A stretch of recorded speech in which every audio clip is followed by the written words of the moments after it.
The highly anticipated Edo State governorship election has come and gone. The process has been described by many as free, fair, and credible. But the main opposition party in the state, the All Progressives Congress, has rejected the results. As attention now shifts to the Ondo elections, which is now about 2 weeks away, what are the lessons learned from the Edo State governorship election? Let's find out. Welcome to Hard Copy. My name is Terry Ikumi. My first guest is Idayat Hassan, Director, Center for Democracy and Development, CDD, which was the first to roll out observations from the election. Later, I'll speak with a representative of the Independent National Electoral Commission. Idayat Hassan, welcome to Hard Copy, and thank you very much for joining us. Thank you very much, Terry. And it's nice to see you resting. I mean, I can understand how stressful it was for you to go through the Kogi election and then anticipate something similar in the Edo election. Was it what you anticipated? I think that the Edo elections is actually taking away the bitter experience from Kogi. Not perfectly, but at least the violence, the apprehension that we personally felt as observers during the Kogi elections. Edo has been an improvement in terms of what happened on elections day. It's not like it's perfect, but it's a step in the right direction. And we are very positive. So all the accolades that is coming for Edo is not oblivious of the challenges that were raised or challenges encountered in the elections. But the fact that as a collective, as a citizen, together we were able to make something that looks very bad, like 90, 100% forecast of like, this is going to be a violent election, into a almost peaceful elections. What do you think was responsible for that? Several things are actually responsible for that.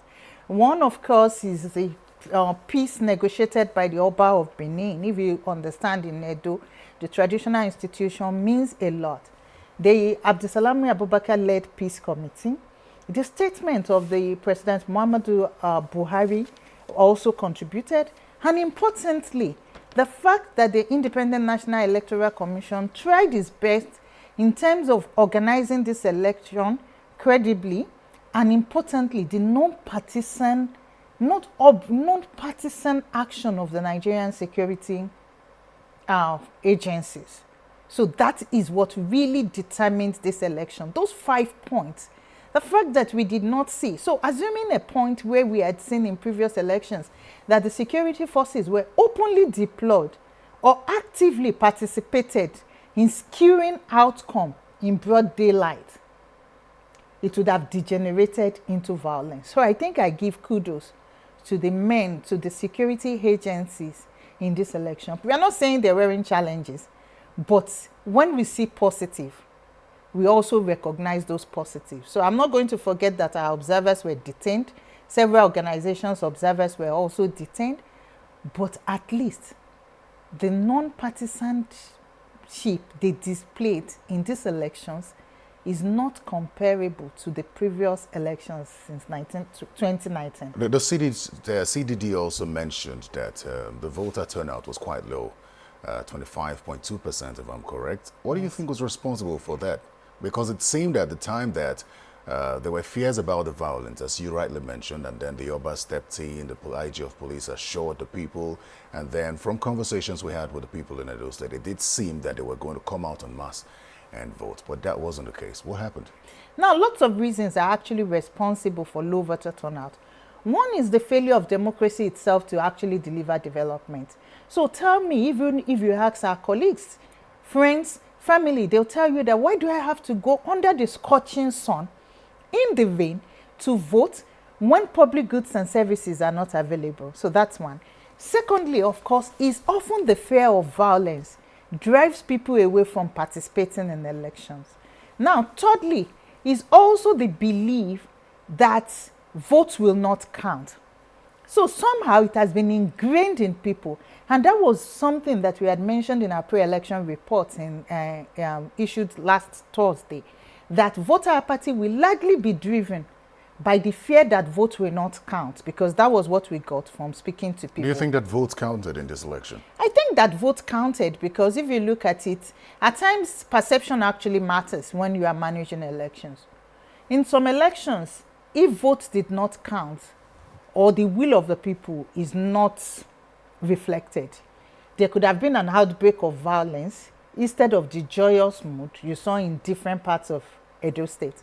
So do you commend the Independent National Electoral Commission for the way it handled this election? I think that to a reasonable extent they tried their best, irrespective of the challenge of logistics, which continues to mar elections, the non-payments of ad hoc staff, which is a recurring issue. So we note those two issues. Yeah, in one of your reports, you mentioned that that was one of the reasons why there was a delay in arrival of INEC officials. And the inability to implement the COVID-19 protocol. Yes, and we do stand by it, because the late arrival in some places, by 9 a.m., they were still at the rack. And what causes this? The late arrival of vehicles to move people and officials, all this contribute. And this late arrival led to the inability to implement the COVID-19 protocol. Now, COVID-19 protocol is not just about wearing masks, because somehow in Nigeria we have actually reduced it to the wearing of masks, which was what we saw as partial compliance on Saturday, 19th September. There were meant to be clear indicators of where everybody will stand, disinfection of the unit, use of hand sanitizers, all those processes. Those indicators were not made available. There were actually no indicators, because people were arriving. So we had posited that if they had to implement the COVID-19 protocol, it would have been impossible to finish the election by 2:30. There would have been a possibility to extend it into the early hours of the day, if possible. But again, aside from INEC not doing that, which we frown at, because this is very important, elections and health implications. You can't say because of elections we are going to jettison health implication. But Nigerians also did not help. So it was just like, even where they tried to actually implement that, you saw citizens were not interested. We even had instances where our observers reported that citizens were again borrowing face masks to participate in the elections, aside from the sharing did your observers find that it was a prerequisite for voting? Yes, people knew. So earlier on, INEC has been explicit with it: no face masks, no voting.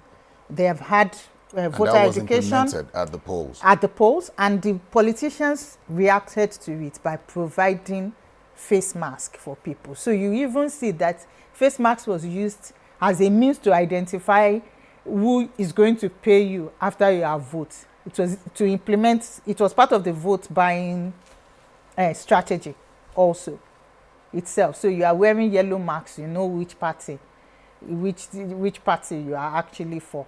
So it was part of it. So it was. Let's stay on that now, because you also reported that it became worrisome even more because you have discovered a new tactic. You discovered a new tactic that the politicians employed now. In fact, even more worrying was the fact that young girls were now being used to sell votes. How did this play out? I think that the structured vote buying that we've witnessed in the Edo elections is unprecedented. They were proxy, like 4 levels, 4 layers. So this is, you've identified A directs you to B directs you to C, D is the last end where you collect the money.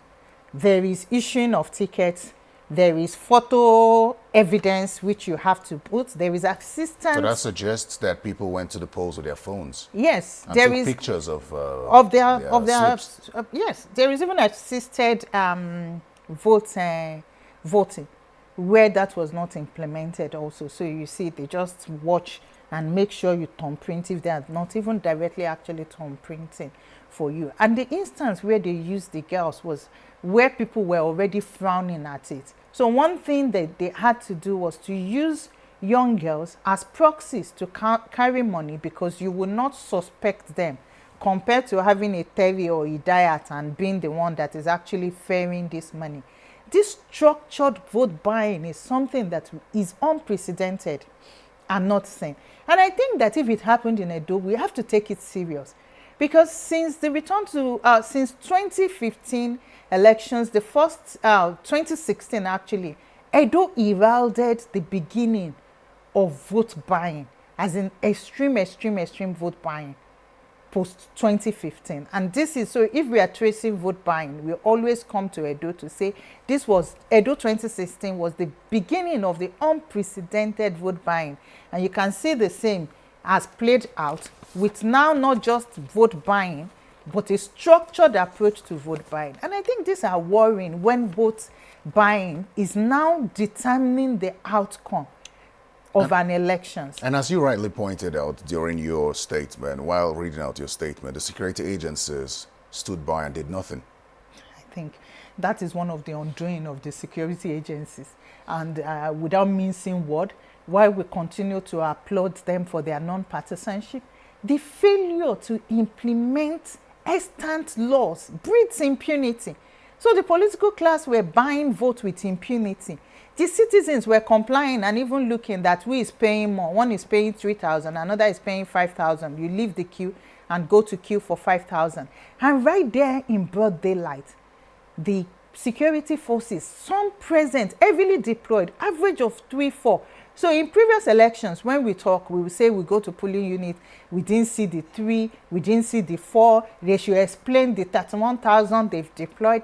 This time around, you wouldn't find people saying explain 31,000 because we do not expect to see all the 31,000, but we want to see like 3-4 presence at least, yeah, in the polling unit. And this was there. But somehow, they just turned the other eyes. And so hardly do we have cases of anybody arrested for vote buying, even though there were a few cases of people arrested for other electoral offenses. It's quite clear that Edo State election threw up a number of challenges, brought up a number of lessons as well that should be learned. What do you think, if you point fingers at all the players involved in electioneering, how do we distribute the responsibilities in a manner that an Ondo State election does better than the Edo State election? I think that the responsibilities are actually clear, and it starts with President Muhammadu Buhari. First and foremost, we want him to make a statement again to talk about his non-partisanship and that the vote of the people will count immediately. In fact, before the end of the week, ahead of this Ondo election, because it's also another 10th elections. But because we are all focused on Edo, we are not seeing and talking much about what is happening on Ondo. But in the next couple of days, we'll be releasing reports to give an idea of what is happening in Ondo. So President Muhammadu Buhari has a role to play. Then the Peace Committee, who have actually been effective, will also have to have a peace pact, not few days into the elections, but as soon as possible, and ensure that there is a monitoring of the implementation of these parts, not just parts as in part's sake, really. Now, importantly, if INEC, what they have two responsibilities we have actually laid on them at the CDD ahead of the Ondo elections, aside from managing logistics, which is their primary responsibility, ensuring that they implement their COVID-19 policy, policy on conducting elections during COVID-19. Now, it's important to actually acclaim them that they were the first in West Africa to come out with a policy. But there is a difference with having a policy and implementing the policy. So these elections, they must ensure that they work with NCDC to ensure that this policy is implemented while working on voter education to turn out the votes, as well as ensure that people adhere to the COVID-19 policy when they come to the poll.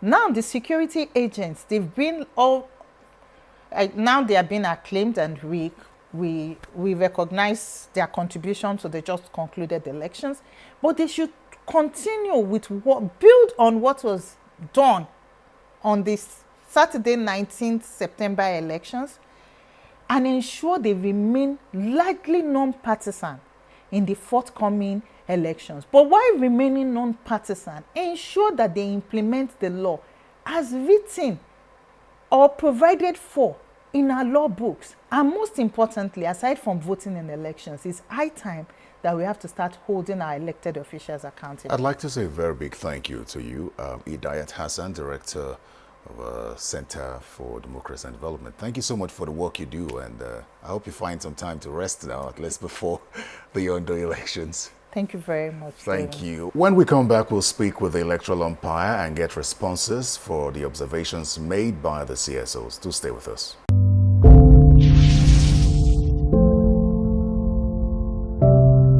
Welcome back to Hard Copy. The conversation is about the Ondo governorship election, which many saw as a litmus test for the electoral umpire.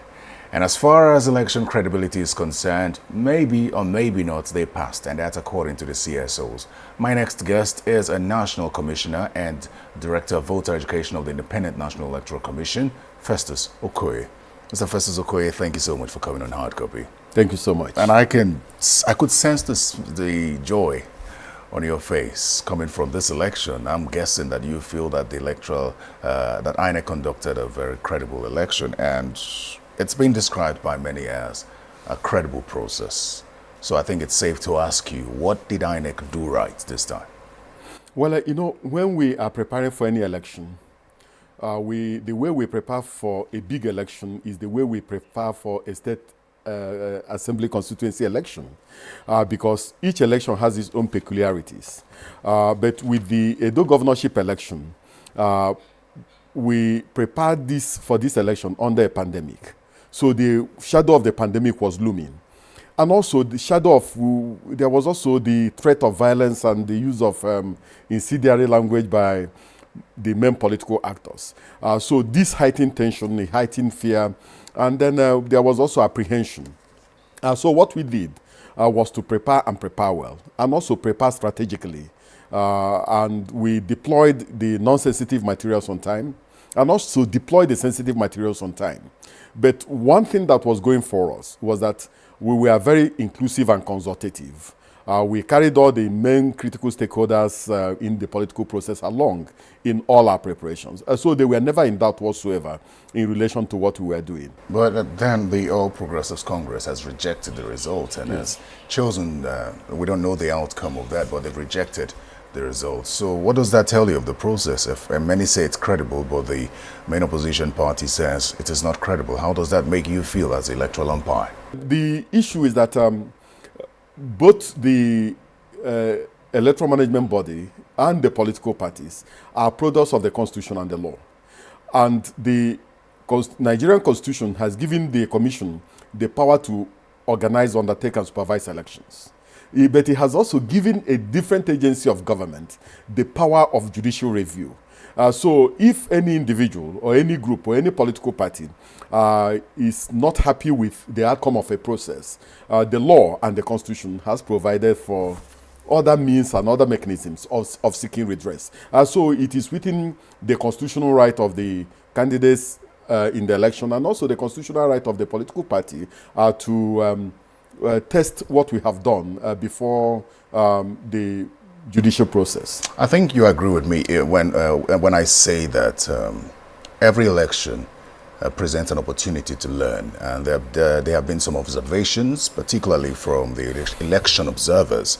The Center for Democracy and Development has raised some questions and says that INEC should not rejoice yet, because a largely peaceful election probably, created a cover for some of the lapses observed on the part of INEC. For example, there was late arrival of INEC officials to some of the polling units. What was responsible for that? There are some issues involved in relation to this matter. One, the issue of deployment. I think that overall, we deployed on time and we deployed well. Our own information is that 93.73% of the polling units in Edo State opened on or before 10 a.m. in the morning. And our also information is that even the places where we did not deploy on time, that all the eligible voters had the right and the opportunity to exercise their democratic franchise. And in the few polling units and registration areas where we had challenges, and we know where the challenges arose from. In one of them, some of the core members were protesting that their training allowances had not been paid, and they were about to be deployed. So they now said, no, if we deploy, we are not too sure that we will still get our pay. So they refused to deploy. And by the time this matter was sorted out, it was almost 9 a.m. And if you don't deploy by that time, there's already agitation at the polling units. And that's exactly what happened. And secondly, sometimes we refuse to deploy unless we have the full complement of security personnel that will accompany the materials and the personnel to the polling units. And sometimes we also have challenges with transport. Is that what happened with this election? In this election, we had very minimal challenges with the issue of deployment. And the major one we had was this deployment in relation to this particular registration area on account of the issue of payment. The issue of logistics management has really been questioned because to an extent, the CDD and other election observers say that was responsible for the breach in COVID-19 protocol because the people were agitated, as you rightly pointed out. And by the time the materials arrived, they were already in their numbers. So getting them to observe those protocols would mean that elections would have to be extended. Election time would have to be extended. So you understand where INEC comes in now in terms of the COVID-19 protocols. How would you say that INEC performed in terms of observing the COVID-19 protocols? No. On this particular issue, I completely disagree. In most of the polling units, the ad hoc staff were there by 7 a.m. in the morning. And they had already set up before even the voters arrived. We are talking about over 2,600 polling units and over 3,000 voting points. So we deployed in over 5,000 polling units and voting points. Would you say that INEC was on top of the situation as far as observing the COVID-19 protocols is concerned? The reason I say that is that we had observers on the ground as well. Yes. We saw the videos as well. Yes. And to a large extent, the issue of physical distancing was largely disregarded. In Edo State, people were really not ready to observe the COVID protocols. In the markets, on the streets, you see people refusing to wear face masks. So some of these things were carried to the polling units. And when they are about to vote, they put on their face mask. The moment they cast their votes, they remove the face mask. And some of them just plainly refuse to observe the COVID protocols. So I think that it is an issue of enlightenment. We must do more voter mobilization. We must keep on persuading people that it is in the interest of everybody to observe all these protocols and guidelines. Another issue with the elections as far as observations go, especially on the part of the governor of Edo State, was the malfunctioning of card readers. I think it's also worrying. I'm sure you agree. You're already smiling about it. What exactly went wrong with the card readers this time? Nothing. No, it's largely reported that card readers malfunctioned in a number of polling units. You know, that's what when we are discussing about deployment, about technology, we must look at it holistically. In the few places, in the few polling units where you have a number of the few polling units, yes. For our own information and from our own platform indicated that in at least 90% of all the polling units they didn't have any challenge with the smart card readers. In the few places where we had challenges with the smart card readers, we had what we call a registration area technical assistance in 192 polling units, registration areas. And all these registration area technical assistants had redundancies. They had spare smart card readers. So the moment there's a challenge with any smart card reader and they are called, they go to the place, either fix the smart card reader, and if it cannot be fixed, they replace it. But the problem was that some of the ad hoc staff who served as presiding officers or assistant presiding officers, rather than call their supervisors or rather than call the registration area technical assistants when they had problem with smart card reader, they were calling their NYSC coordinators. And that created some challenge in timing and fixing of the smart card readers. That could also be orientation issues. I don't know how you will respond to that, but I think it depends on you. It's on you. But before we go, as we started this conversation, I told you that there are lessons to be learned. Yes. Going into the Ondo election, which is just less than 2 weeks away, what are the lessons that you have picked from the Edo State elections that will be, or mistakes or observations that you have seen from the Edo State election that will be corrected going into Ondo State election? Well, we believe that our training of our ad hoc staff must be more robust, and that all the issues, challenges we faced in terms of communication must be breached.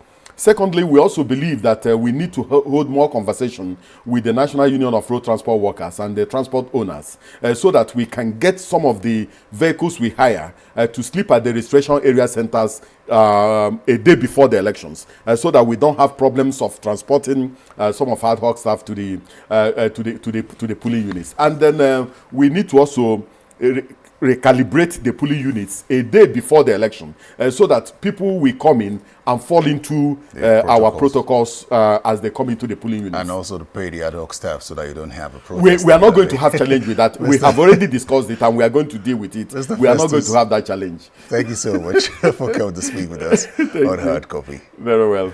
Well, that Hard Copy, thank you so much for finding time to tune in. Send feedback to the email address and social media handle on your screen. Remember to catch this and past episodes on our website, channelstv.com, and our podcast on channelstv.com/podcasts. I am Terry Ikumi. Goodbye.